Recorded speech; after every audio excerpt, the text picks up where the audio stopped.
Welcome to the Evangelistic House of God podcast.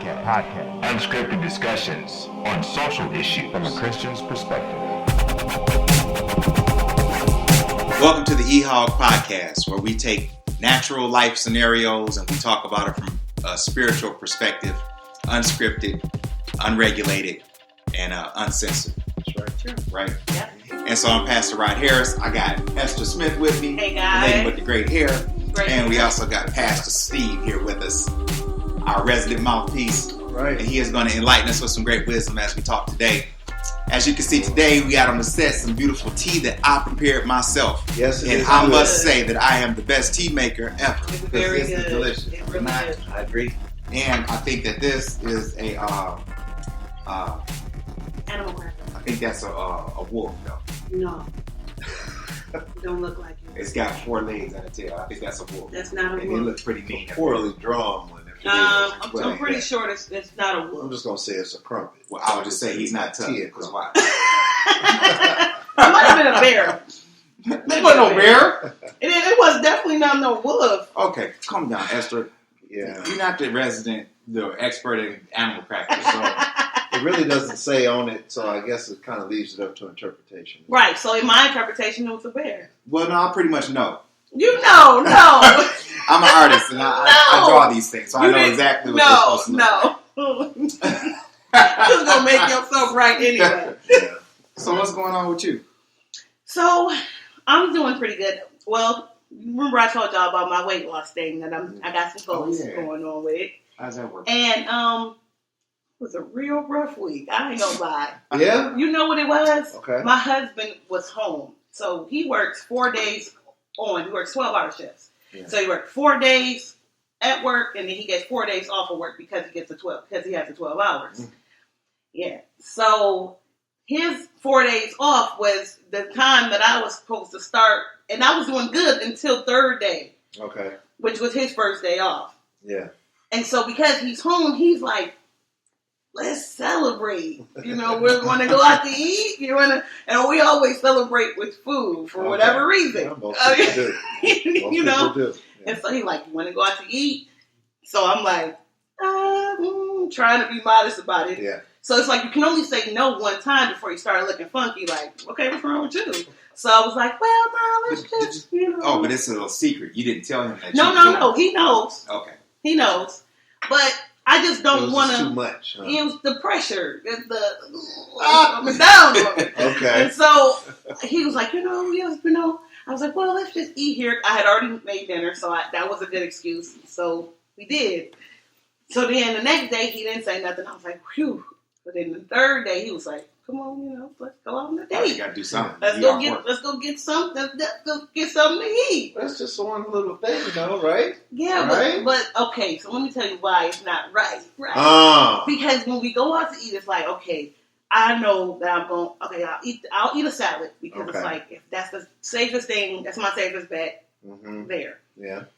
And so because I ate a salad, now I feel like I can get some dessert if I want to because I had a salad. And it's not just like any dessert. It's got to be cheesecake. It's like, why do it have to be the worst thing ever? Well, your biggest bang for your buck. That's what you're trying to do.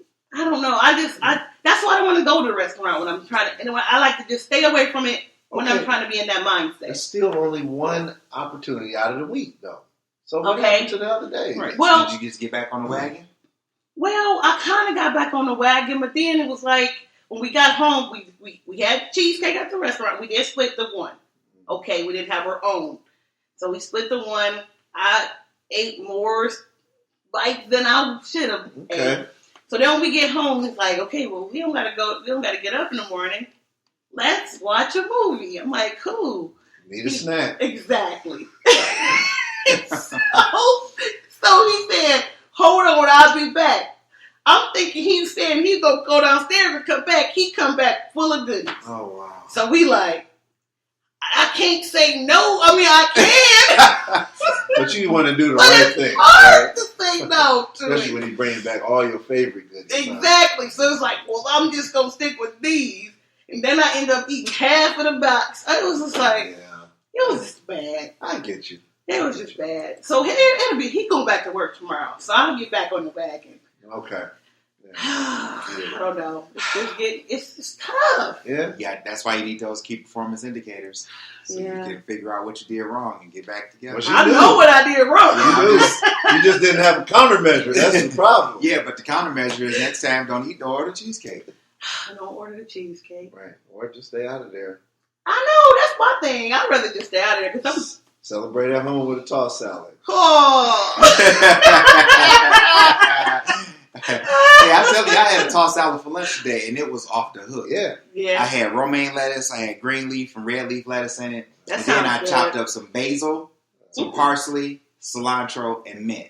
Oh, I love and tossed all that together. Man, it's so good. You don't even need dressing. I love mint. It tastes like a beautiful flower. It is so good. I would love to. I might have hooked y'all up. Yeah. Well, maybe next time y'all do like $10 each, and I'll go ahead and make a. Why he always charging everybody? But this stuff does cost a lot. Okay, but wait, before you even get on that, he was going to charge us if it didn't. Hey, he always don't worry about that. Everybody. Don't listen to Esther. They're not always free. Man, they free for me. Skip that. Coming over eating his salad next time. Anyway. So, Steve, I know you had a good week at work this week. You didn't even go to work one day this week. Yeah, that's true. And I think the funny thing that as I'm sitting here thinking, my daughter crashed her car, destroyed it. Yeah. So she, while we're waiting on insurance and all that, the dust to settle on that, right? We are taking her to work and everywhere she needs to go every day. So that's getting old. Stressful. It's getting old real quick. I told you to get her an Uber budget. So we talked about that last week on the podcast, right? Right. Thought it was a great idea. I just didn't let it rest with the podcast. I took it home, right? Okay. So she was talking last night. Oh, Dad, are you going to take me to work at this time and that time? I'm like, wait a minute. What about an Uber? Indeed. I ain't taking no Uber. What? What do you mean you're not taking that? Right. These kids are going back again, so sheltered. And entitled. So I said, why can't you take a Uber, right? Right. It's a stranger in there. I'm like, yeah, so is every taxi, right? Right. I don't get in cars with strange people that I don't know. So then he calls me. Yeah, I called him. What? And then she tells me, I don't want to ride in the car with a stranger. I said, look at it this way, Chris. Everybody you met in life was a stranger. At one point. Maybe that'd be your designated Uber driver. I said, hey, you might get the same Uber driver every day. Bring them to church. These kids, they just spoiled like that. Yeah. I remember when they were a little younger, her and her sister. And I was cutting the grass when I lived in Detroit. I was cutting the grass, and they were holding hands, walking up and down the driveway. They go a couple of houses. Okay. And they laugh, and then they come back. And I stopped the lawnmower. I'm like, what are y'all playing? They're like, oh, we're playing walking to school. Right? Right. Because they never walked to school before. Right. So they were playing it.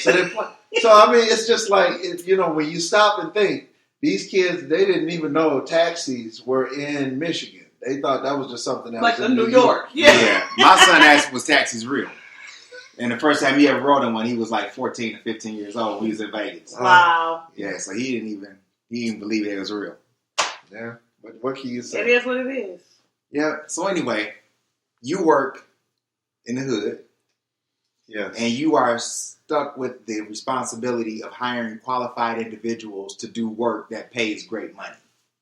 Yes. And through our conversations, you have expressed to me the difficulty in finding someone that is not only qualified, but that is drug-free. Yeah, I don't think that problem stops with me though, and it's a real problem in the city where it's encouraged in the society and ranging from the music that they listen to, which is the rap, which promotes smoking weed, and marijuana, and the glorification of it, and taking drugs, and they get it at school, and then they have to, they get it on television because it's it's hyped up, And so that's what the kids do. They want to smoke, and they smoke, and they smoke, and smoke some more, right? And if they're fortunate enough to mask it some kind of way to actually get the job, when they get it, we have a policy where, like most companies, that if you get in an accident, the first thing we do is we take you to the clinic to make sure that you were fully competent, that you didn't have anything else going on in you that would have contributed to, this accident. But you're right. These people, a lot of folks, they just cannot pass the drug test. And it's a shame because I remember when I was young coming up, and there was a company that I wanted to work for really, really bad.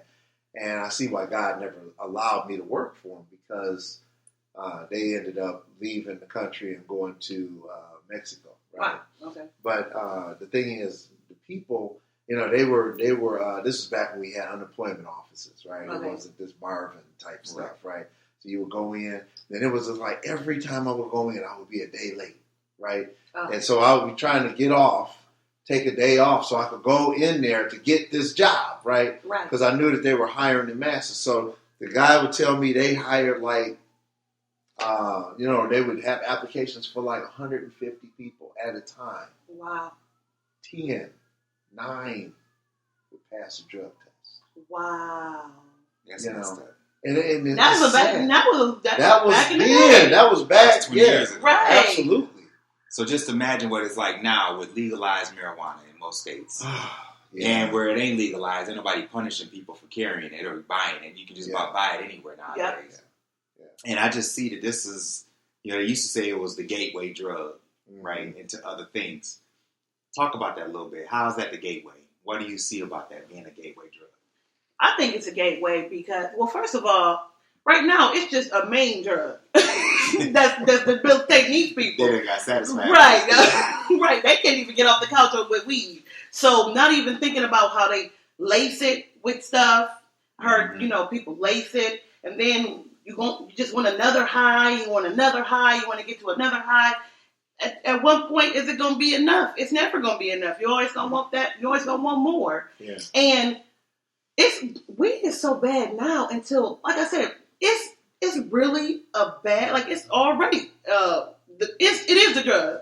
It's people have gateway into weed. Yeah. You know what I'm saying? Well, I think, and I've never, and I say this with all sincerity, I've never had or smoked, right, weed or anything else. Me either. But what I do see is that for people who have not and they're curious about it, there's a fear, right? Right. That it's like, well, I don't want to try this because they've heard this and they've heard that and they heard this. But once you open the door to it and you start to smoke weed, then that fear is pretty much dissipated. And now you're looking for the next thing that's going to get you a little bit more, a little higher or whatever. Right. So that's what it is. And to me, it's just, if you ask me, it's a demon that you allow, that you smoke into your body. Wow. That grows and intensifies, and the hunger and the thirst for more, it just continues to, that appetite for something stronger continues to exist. Yeah. Right? I remember my first introduction to people smoking weed was when I was in the 8th grade. Yeah. It was a couple of girls that used to skip school every day to get high. Mm. And they were smoking what they was calling 51s. And I kept hearing them saying 51s, and I finally got the nerve to sound like a nerd and ask somebody, what is a 51? Right. And it was explained to me that it is a joint laced with cocaine. Wow. And I was thinking, these kids is 15 years old, 12, between 14 and 15 years. How are they affording to buy cocaine-laced weed, Right. Then you find out that they were smoking it with grown men. And all this kind of, it's like, you in the 8th grade, and you already burned out. I mean, their lips was black, their fingertips was burned up. They was failing class. They was out every other day smoking weed, getting high. And then when you didn't see them in school, you saw them walking around the school, drinking beers and smoking weed. And these are girls. Right. And this is, and I'm dating myself, but this is back in like 85. Wow. And I look at it now with it being legalized. The one thing that they don't tell you is that they made it legal to buy it and smoke it, but companies still ain't made it legal for you to be Absolutely. in your system. Nope. And so you smoking this legal drug, and then you get fired from your legal job for smoking this illegal, substance in your body. Right. Well, because I work in a manufacturing environment, and when you have brain-altering chemicals and substances in you that will slow your ability to understand what's going on, you could kill somebody. Yes. If you're on high lows and you're operating equipment, that takes precision and skill and quick mind thinking to do, and you don't have that, you lose that ability to do that when you're on the job. And that's why companies is like, no, I don't care whether the local government say that you can smoke it or not. You can't come in here and put other people at risk as smoking, under the influence of it. Yeah. And I also don't understand how you can operate a vehicle and be on the road under the influence when that's something that can kill somebody as well. Yeah, well, if you talk to people that tell you they never do, they're never too high to drive. They don't do that to you. Just make you feel good or relax you. These are the same people that's texting. Exactly. You ride down the freeway going 70 miles an hour, and you got somebody like this. Yes. Or two hands. It's like, hey, who's driving the car? So is this a setup? I mean, really, is this a conspiracy? One of those government setups that allows people to buy this weed? Do you think they're targeting a certain demographic, understanding that these people are going to get high? They don't care whether or not they succeed in life. Is this another way to widen the gap between the rich and the poor? I do think so. I think that, and I don't think they targeting blacks or a certain race. I think it's just like you said. I think they're targeting a certain class of people. I think they're trying to sort it out. Usually, because rich people, not to say they don't smoke weed, I'm sure that they do, but they're usually in a position where they're not in a position to lose their job from smoking weed. They're the boss. They're not going to fire themselves. Who's going to fire them? Right. But if you smoking weed and you need this job and you work for me, you're going to be the one that's at a loss. And so I do, it's in a way, I do believe that it's another ploy, to keep the poor and the black people down. You know what I'm saying? Because if you think about it, a lot of the poor people are black people. Well, this statistically shows that white people are 70% more in poverty-stricken areas. But it's more of them. It's then the epidemic is greater on their end. Yeah. They just won't tell you that. Yeah. They also won't tell you that 79% of all welfare users are white people. I know that. So, it's just one of those things. But you were going to say something? No, I was just going to say that, but I do understand that to a degree, but it's, those bills, they go and the people have to pass that legislation, right? Yeah. To allow it. The question that I have is, why is that up for, interpretation? Why is it up to the layman to vote on? Yeah. Are we also voting that cocaine could be? No, right. I mean, that's how it starts. Right. It's like, okay, so why is that okay to vote on? And it's almost like, you can't tell me that before they put these things out there that they don't understand that there's going to be a certain segment that will approve it and certain ones that won't. There's polls and polling that takes place that they understand what's going to happen and that kind of thing.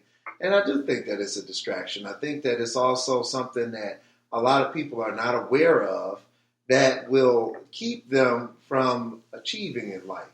Keeping it, just like getting a job. I just don't think that it's something that people really think through. They're so quick to want to smoke the weed, but to me, you're already impaired. I don't understand how you going to, who wants to approve legalize weed unless you already smoking it. I mean, that's true. Well, you want to be able to get it without the law being on your back and without the scrutiny of other people looking at you. You want to be able to smoke it in public. I get that. I think the biggest thing is that, people will try to hide behind, well, it's doctors prescribed, right? And so you see, all of these things. Oh, well, we should, Medical people marijuana. they want to treat with medical marijuana. Well, who want a medical marijuana shop in their area?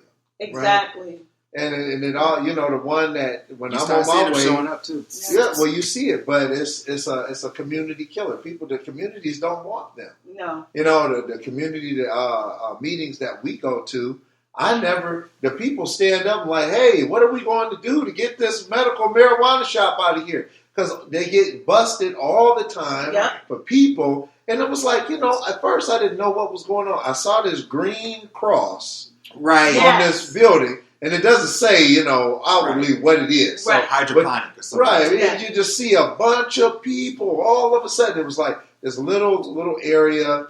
It was like a little strip mall. And I'm like, okay. Then all of a sudden, all of these people just from and I was like, man, was that some kind of free clinic or something? That people going into for help? It ain't free. And it was like, then it came later that it was a medical marijuana. And then I saw somebody had drove their car through the front door and robbed it. And see? And it's like, it's just an eyesore for the communities. They don't, it's terrible. I just think that the more that stuff becomes mainstream, the ones that get affected the most are the children. It always is. Yeah. And they want to do what they see other people do. They want to emulate what they see adults do. Yeah. And it's the same reason that cigarettes are taking such a big hit on children. They had to stop advertising cigarettes to children because that was the whole point of their advertising. I have a theory, and I said this about 6 years ago, that they would try to legalize marijuana because cigarette sales had went down so low that lobbyists from the tobacco industries would regulate marijuana and start selling it in cigarette-style boxes in your local stores in the next 10 years if they get it legalized. The government would be behind it because they can control it. Not control it, they can tax it. So now they get paid. So now the government is getting paid for it, no longer spending money on the war on drugs, but actually making money on the war on drugs. Wow. And the tobacco companies are back in business, taking care of the fat cats that they have always been lobbying against, paying for in government spaces. Wow. That's just my theory. I didn't read that nowhere. It sounds legit. It just sounds like something that will work. And if I was if I was Phillips and Morgan tobacco company and I was losing billions of dollars on cigarette sales every year, that I would try to stick my foot in the next level of the industry, which would be cigarweed. They have their think tanks that's paid a lot of money to come up with plans just like that. Exactly. That's horrible, though. And like you said, it does affect the children because, and not just because they want to emulate what you do, but you're not taking care of them. If you're on the couch dead with weed, who's taking care of it? Who's raising these kids? Right. They raising themselves. You on the couch half dead talking about you smoking weed, and the kid just ran outside and got hit by a car. Yeah. You know what I'm saying? Yep. And your reflexes was too slow to go get them because this drug that does nothing to you stopped you from getting your child and saving their life. Right. Well, were you asleep? Well, you also, this rise. They're talking about the gateway drug. You go. I hear the kids talking, and you watch. They have graduated from marijuana in a lot of these schools, especially high schools, and they're off into heroin. Yeah. Right? Wow. Yeah. Heroin, making a comeback. That's amazing. And all of these acids and all of these other things. Don't forget ecstasy. Experiment with all kinds of things. Like you said, once you open the door to it, then it's like you open to all kind of other stuff. Yep. You don't think that, because I didn't do nothing to you. Yeah. So then I'm gonna try this ecstasy. But who said it didn't do nothing? Well, in your mind, because you didn't die that day, or you know what I'm saying? Yeah. People judge stuff off of what happened right now. Well, when I took it, I didn't pass out and bust my head on the concrete. So, I guess to me, I'm troubled that people feel like they always have to have an escape. Yeah, but that's because they don't have the Holy Ghost and they don't have God. And that hunger and thirst that they're looking for is God, but they gonna fill it with weed. I'm gonna fill it with ecstasy, and I'm gonna fill it with heroin. Yes, and it end up hurting you in the long run. Yep. And instead of just going to your Maker, because He is the one who can I don't have a hunger and a thirst for weed. I've never had it, and I'm not like, where the weed at? You know what I'm saying? We were fortunate as well. Yeah. That's true. That's true, because we do have God, and we've always had him, you know, and he's been instilled in our life, and we still in our children's life, and that's basically what people need to get back to God, you know? You know, our bishop was telling us a story about smoking cigarettes, and she was saying that when you want to give something like that up, because there's people out there that are addicted to weed. It's not that they want to smoke it. Yeah. They are at a point where they don't think they can do without it. Yeah, can't give it up. And I know hear people say it's not addictive. Anything that you do it can be addictive. Yep. Religiously, yes. Cookies was addictive to me. I was Sour Patch Kids. 300 and some pounds. I was addicted to Sour Patch Kids. You Everything else. Me you too. name a delicious entree, I was probably addicted to it. Right. My point is, when you want to be free of something like that, you have to ask God to take that taste for that thing out of your mouth. Yeah. And he will hear you, he will answer that prayer, and he will That's remove that taste from your mouth so that you can have a heavenly appetite. And one of those, you know, prayers that I've always prayed was that I would have a heavenly appetite, and that I would want the things that he desires me to have in my life. Yes. And when I think about that, I think about it, everything I eat, everything I consume, everything I think and do. I want that appetite. I want that balance that God will provide me. Mm-hmm. When I think in a lot of the same ways that you said it, my temple, you know, it houses, you know, the spirit that God has put in me, the Holy Ghost. Right. Yes. And I don't want to pollute it. I don't want to put in things that don't help me. Right. You know, I want to put in all of the good things, you know. Yeah. But that comes also with wisdom, with knowledge, with understanding, you know. And God is able to give that to us when we ask for it. Sure. And we can read about it, you know. And I read about having that peace of God. And that peace, it says, goes beyond all understanding, right? Sure. Yeah. And when it's beyond my understanding and I'm just searching him out and I'm looking for him, that's my drug.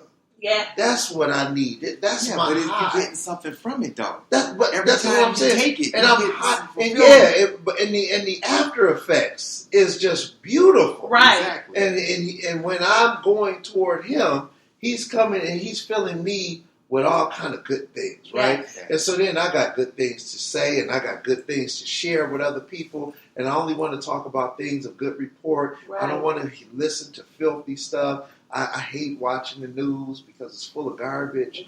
You know, it is manufactured, made up mess and all of that. The only ones committing crime is black folks, and they got their pictures pasted all over the place. I don't want to see that. I only want to see good report. Right. I'll pray for all of the things that's wrong, but the things that come out of my mouth, I want them to be good, something that's going to help somebody else, Right. which is why we do in this podcast. Yeah. Good point. I'm a conspiracy theory guy, so you'll hear me with my conspiracy theory. You know, I believe that's true. I got another one, too. Go ahead. We talk about it being a gateway drug, but I think it's a gateway into other things. Okay. And I also think it's a gateway into homosexuality. And I know some people Oh, are like, yeah. how you going to tie this together? Yeah. Come on, Tad. Let me hear Your this. son was telling me about this a little bit. Okay. So, you know, I have a hard time understanding why I need help to smoke weed. Why I need a friend, a male friend, with me when I'm smoking weed. Exactly. Okay. I mean, seriously, the average person either worked for their money, they stole their money, however they got it, then they went legally and bought some weed, risked their life, Right. risked Their their freedom. Yep. You purchased this weed, you came home, you took the time to cut it up or whatever they do to it to make it smokable. Right. Yeah. I'm assuming you got to work with it. So Right. you roll it up into some joint of fatty or whatever they call it, just spliff. Right. And then you call some dude. I call another dude to be like, come smoke this with me. And then I'm going to smoke the weed that you just licked on and sucked on with your lips. And then I'm like, me too. Then I would just take it from you and put it in my mouth. No. You know, I never You know- really thought about it like But that. Hey, man. That's nasty. That's nasty. So I agree. So somebody argued with me. Said, no, that ain't true. You just want somebody to hang with. I said, okay, I get it. I want somebody to hang with.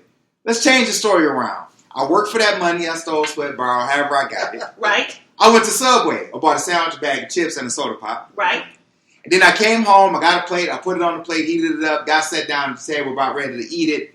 Do I need to call the other cat to come help me eat my Right. sandwich? Then you called your boy But and you was did like, all of hey. that other stuff on your own. Right. I don't need him to eat that sandwich with me. Right. No, but I need you him to do. smoke that weed. Come over here, eat this, and then he gonna eat your sandwich. No, you gonna bite your no, sandwich. Esther, you then missing he the gonna whole bite point. yours. You missing the whole point.